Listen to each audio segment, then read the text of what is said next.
A new federal case can be filed against Mrs. Imelda Marcos with the revelation of former Southern Luzon Command Chief Brigadier General Alejandro Galido claiming that Mrs. Marcos offered 10 million pesos to finance the latest coup d'etat. PCGG Special Counsel Ted Laguatan said that if the facts will warrant, new charges can be filed against Mrs. Marcos for violating U.S. neutrality laws. Meanwhile, Ferdinand Marcos Jr. branded the Galido revelation as a cheap propaganda tactic by the government against the Marcoses. Bongbong said that it is highly improbable for someone to attempt to overthrow the government with 10 million pesos. On the ongoing selection of the members of the jury, the number of prospective jurors has been trimmed down to 30. Court authorities are hopeful that by the end of March, the 12-member jury will already be in place to be able to start litigation by April 2nd. With reports from Jay Sonsa, I'm Charie with cameraman Doming Lozada, ABS-CBN News, New York.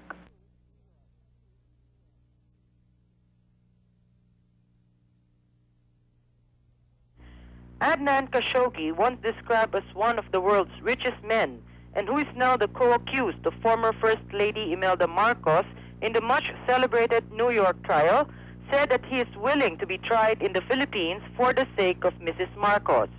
The once-envied global jet-setter now rides a metro train down the New York Manhattan subway to get to the federal courthouse by 9 every morning.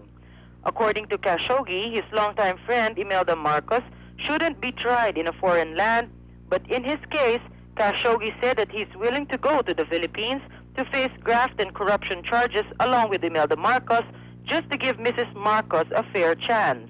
Meanwhile, Imelda refused to give any statement to the press today. People close to the former First Lady claims that lawyer Jerry Spence instructed Mrs. Marcos not to make any public statement to avoid self-incrimination.